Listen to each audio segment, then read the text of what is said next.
Vamos iniciar agora o estudo sobre Atos dos Apóstolos, continuando, né? Que paramos a partir do versículo 6 e 7. Na outra semana tivemos o estudo do versículo 4 e 5. Ali conseguimos explorar bastante sobre esses versículos. E a palavra de Deus ela é muito poderosa, ela é viva, né? E o inimigo ele tenta parar isso, né? Ele tenta não deixar você ler a Bíblia, ele tenta fazer que você não consiga ouvir Deus, porque quando você abre a Bíblia e você ouve Deus o tempo todo para você tomar as direções da sua vida.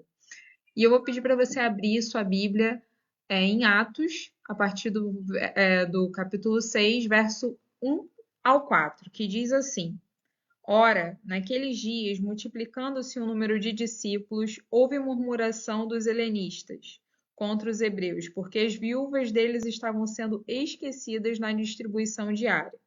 Então os 12 convocaram a comunidade dos discípulos e disseram: Não é razoável que nós abandonemos a palavra de Deus para servir às mesas. Mas, irmãos, escolhei dentre vós 7 homens de boa reputação, cheios do Espírito e de sabedoria, ao quais encarregaremos deste serviço. Ou seja, além dos 12, levantaram mais sete para suprir, né, para entregar a cesta básica que a gente tem hoje em dia. Até para você entregar a cesta básica, você tem que estar cheio do Espírito Santo, né? Como essas pessoas vazias que a gente vê pela internet fazendo boa ação em troca de like para aparecer, não era assim. Você tinha que estar cheio de Deus para você poder fazer isso também, né? Eles se reuniram como povo e delegavam as tarefas para as outras pessoas capacitadas a cumpri-las com êxito. Dessa forma, cada membro do corpo de Cristo e sua devida função. Nós somos um corpo. O corpo de Cristo ele tem mãos, braços, coração, cabeça, e ele funciona cada um exercendo a sua tarefa para o que foi chamado.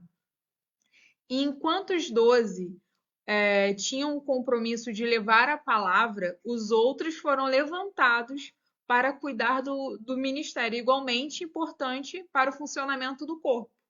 Segundo os apóstolos, como Paulo, o corpo não seria corpo se não tivesse cada um a sua parte, cada um a sua função, né? Ou seja, o corpo é uma composição de vários membros e cada membro do corpo, do menor ao maior, tem uma funcionalidade muito importante. Você é muito importante para o corpo de Cristo.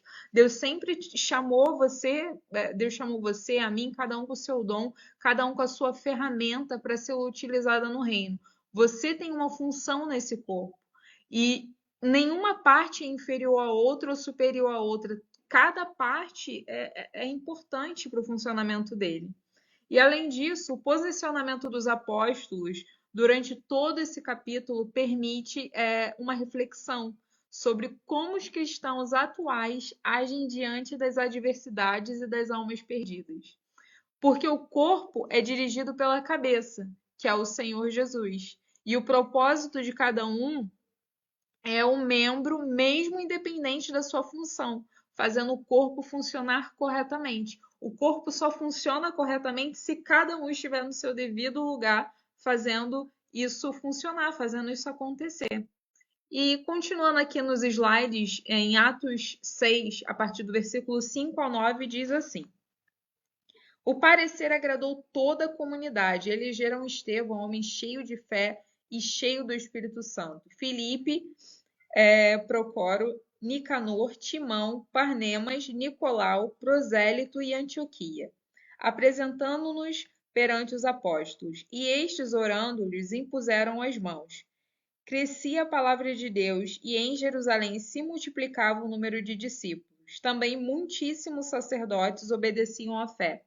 Estevão, cheio da graça de Deus e do poder, fazia prodígios e grandes sinais no povo. Levantaram-se, porém, alguns deles na sinagoga, chamados de dois libertos, dos sirineus, dos alexandrinos e das galícias da Ásia, e discutiam com Estevão. Ou seja, Estevão, além de ele ser um entregador de cesta básica, Ele fazia prodígios, sinais, maravilhas, porque ele era cheio do Espírito Santo. Ele era um diácono, verdade, é isso mesmo. Ele era um diácono, ele estava ali trabalhando com todo o seu coração e ele operava sinais e maravilhas, tanto como os apóstolos, né? E a proposta de delegar essas tarefas para os outros parecia uma boa ideia para todos da igreja. No entanto, existem alguns pré-requisitos para a escolha desses homens na Bíblia, porque os membros devem estar de acordo com a cabeça para que não atrapalhem o funcionamento do corpo. E quem é a cabeça? Jesus. Eles têm que estar de acordo com a cabeça. Se você não estiver de acordo com os princípios de Jesus, todo o corpo fica doente. Todo o corpo, cada um, imagina a mão querer fazer a função do pé, o pé querer fazer a função da mão, vai ser uma confusão, não vai dar certo. E sendo assim, você não conseguirá funcionar no corpo de Cristo quando estiver em total, se você não estiver em total obediência com Jesus. E Estevão era essa pessoa que vivia para o Senhor Jesus, ele era cheio do Espírito Santo, ele vivia em total obediência.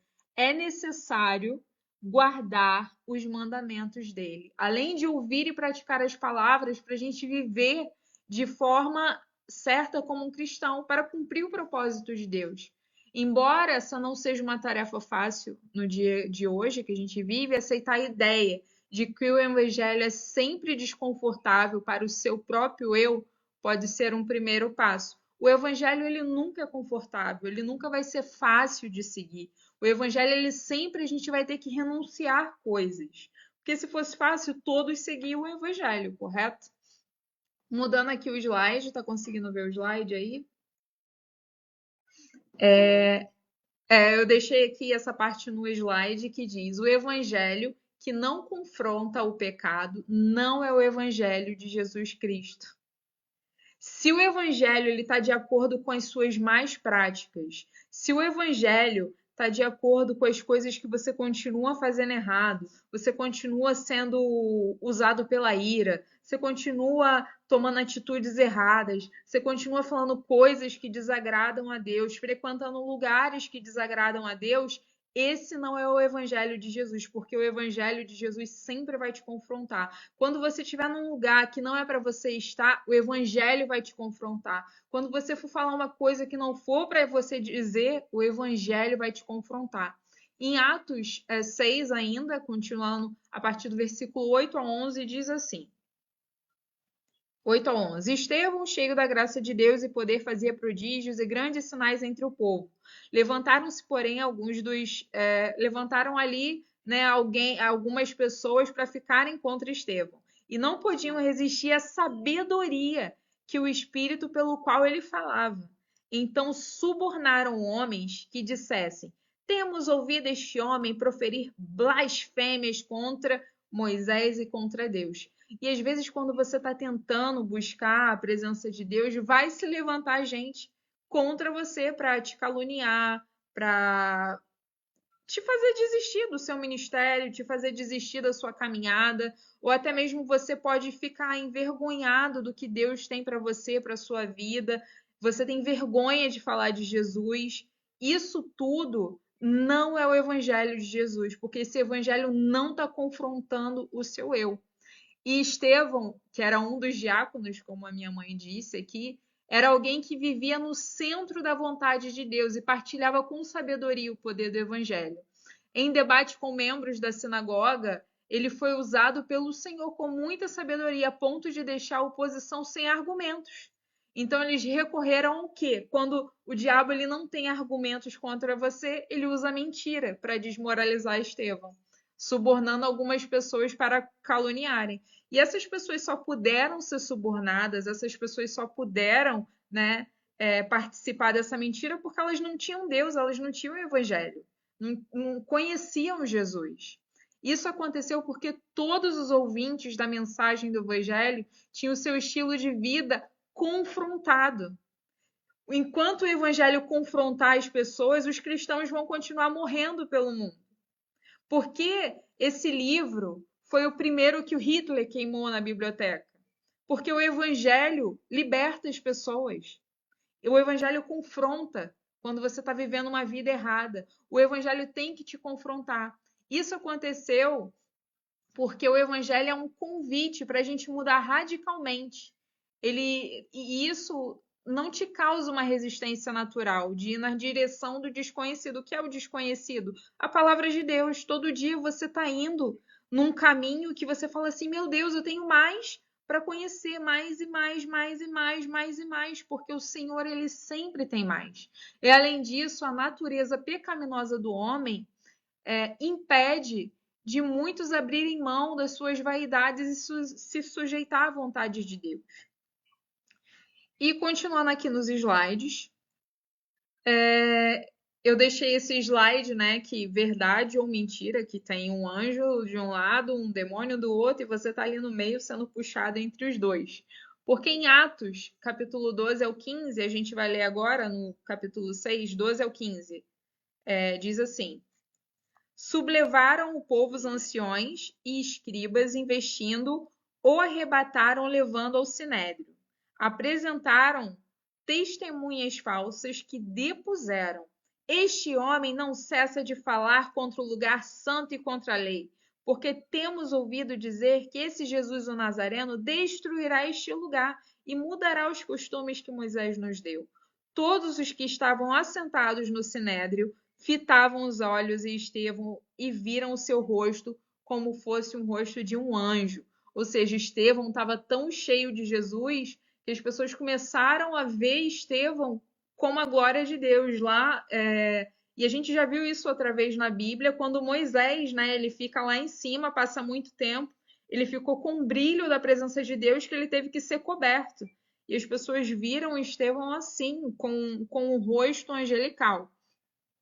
E quem não vive pela palavra, vive pela mentira. Se você não vive pela verdade, você vive pela mentira. Como o evangelho confrontava qualquer oposição daquela época, não havia argumento.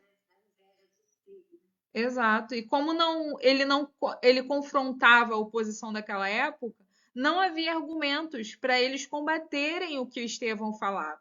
A mentira era a saída porque eles queriam vencer os portadores de quem estava levando a verdade.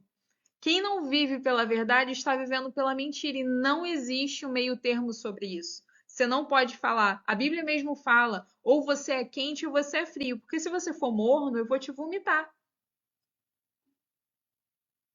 Ou você escolhe um caminho ou você escolhe o outro. Não tem meio termo para a salvação.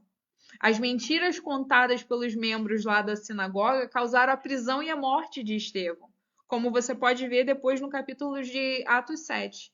Pessoas dominadas pela mentira são irredutíveis em seu modo de pensar, e nem mesmo matar alguém inocente pode sustentar inverdades. Isso é um problema. Por outro lado, quem vive intensamente pela verdade encontra Deus e não se cansa de fazer o bem. Ama os outros até o último instante das suas vidas. Estevão, ainda sendo apedrejado, ele fala, né? Senhor, perdoa eles. Será que a gente tem esse coração? Será que a gente tem esse coração de viver a verdade do Evangelho? Porque enquanto a gente não tiver esse coração que o Evangelho está confrontando a gente está perdoando os nossos inimigos, a gente continua crendo, a gente não tem vivido o Evangelho real. Então, deixe o Evangelho confrontar você, renovar a sua mente, para você ser capaz de experimentar a boa e agradável e perfeita vontade de Deus. Viver a verdade de Deus vai te permitir sair das sombras e viver na luz, porque Deus diz que nós somos luz do mundo e sal da terra. Já está acabando aqui, não vai demorar mais. Tem aqui o próximo slide que eu botei ali, né, que é a ação de Deus não é limitada pelo local.